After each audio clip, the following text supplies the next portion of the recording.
Distribution of drugs section में volume of distribution भी एक important topic, subtopic and parameter है जो कि जानेंगे इस वीडियो के माध्यम से।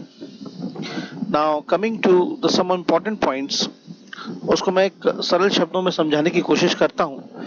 अभी तक डिस्ट्रीब्यूशन सेक्शन में हमने ये जाना कि शरीर में ड्रग एब्जॉर्ब होने के बाद रक्त वाहिकाओं के जरिए शरीर के विभिन्न ऑर्गन्स में अलग अलग प्रकार से डिस्ट्रीब्यूट होती है।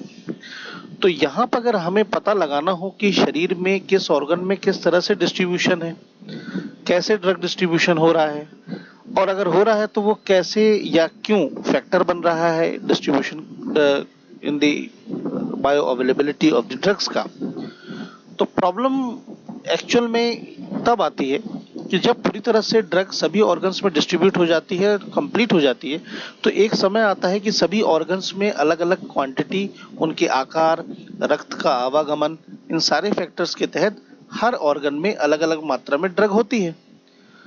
तो अगर हमें ये जानना हो कि किसी ऑर्गन में ड्रग है तो उस ऑर्गन में से ड्रग को निकालना संभव नहीं है, लेकिन एक डायरेक्टली रिलेशनशिप होता है between plasma and the tissue, या फिर we can say the amount of the drug in the particular organ.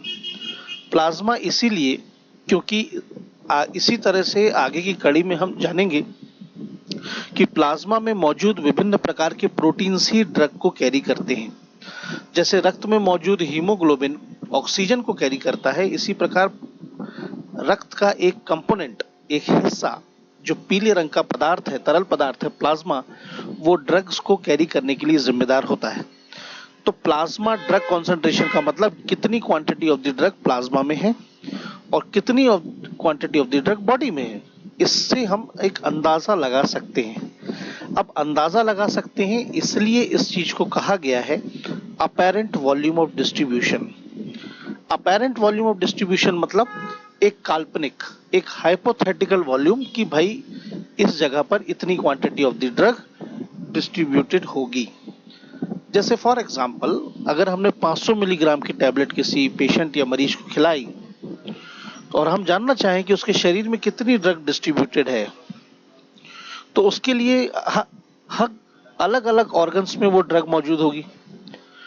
तो ये तो हम किसी टिश्यू या ऑर्गन में से निकाल तो सकते नहीं, संभव ही नहीं है।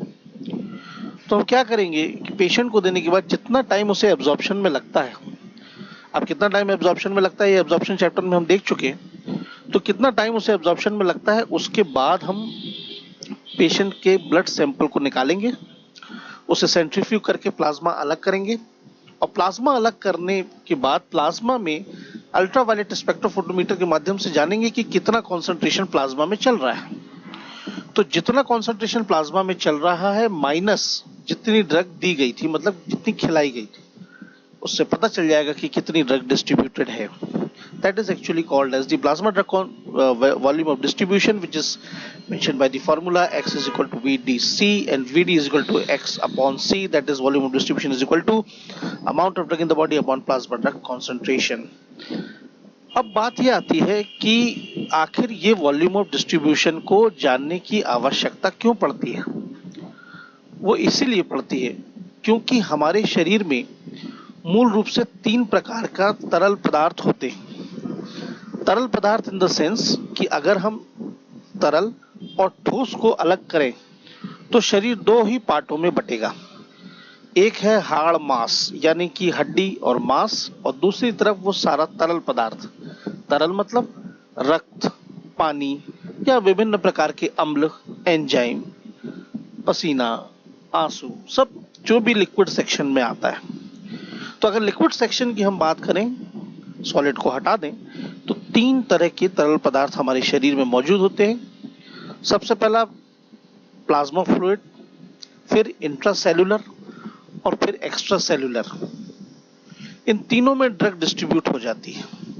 कई बार ऐसा हो जाता है कि ड्रग डिस्ट्रीब्यूट होने पर वो किसी टिश्यू में फंस जाती है या फिर बाहर नहीं आती, जिसकी वजह से वो साइट ऑफ एक्शन पर जहां उसे जाना है वहां नहीं पहुंच पाती। तो इसलिए ड्रग डिस्ट्रीब्यूशन का पता लगाना बेहद जरूरी है, और इसके लिए कई तकनीक भी आ चुकी हैं। अगर मान लीजिए हमें पता लगाना है कि एक्स्ट्रा सेलुलर फ्लूइड में कितनी मेडिकेशन, कितनी ड्रग उसमें है। तो सीधी बात है, ऐसे बायोमार्कर्स, ऐसी डाइज आती हैं जिनको पेशेंट को एडमिनिस्टर करके आसानी से स्कैनिंग के जरिए पता लगा सकते हैं कि इतनी क्वांटिटी एक्स्ट्रा सेलुलर फ्लूइड में है। इसी तरह से इंट्रासेलुलर और प्लाज्मा फ्लूइड। तो इस सामने स्क्रीन के ऊपर आप जो देख रहे हैं, अगर volume of distribution IV bolus dose यानी इंट्रावीनस बोलस डोज के स्टैंडर्ड से कंपेयर किया जाए तो उसके लिए वॉल्यूम ऑफ डिस्ट्रीब्यूशन भी कैलकुलेट किया जा सकता है। साथ ही साथ एक्स्ट्रा वास्कुलर के लिए भी इस फॉर्मूले से कैलकुलेट किया जा सकता है। इस वीडियो के माध्यम से हमने जाना about some of the significant facts and introduction of what exactly is volume of distribution.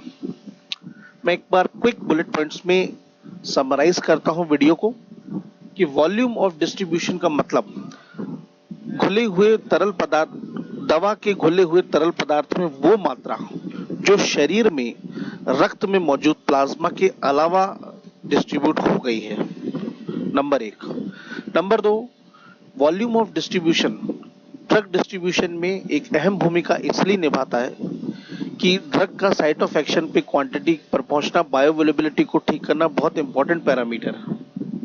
अगर ये सही नहीं होगा तो थेरापेटिक इफेक्ट में प्रॉब्लम आएगी, और थेरापेटिक इफेक्ट में प्रॉब्लम आना मतलब सही मात्रा में ड्रग साइट ऑफ एक्शन पर नहीं पहुंची, और नहीं पहुंची तो इसका मतलब वो किसी और टिश्यू या ऑर्गन में अवेलेबल हो गई है या फिर क्लॉग हो गई है, फंस गई है, जो भी कह सकते हैं।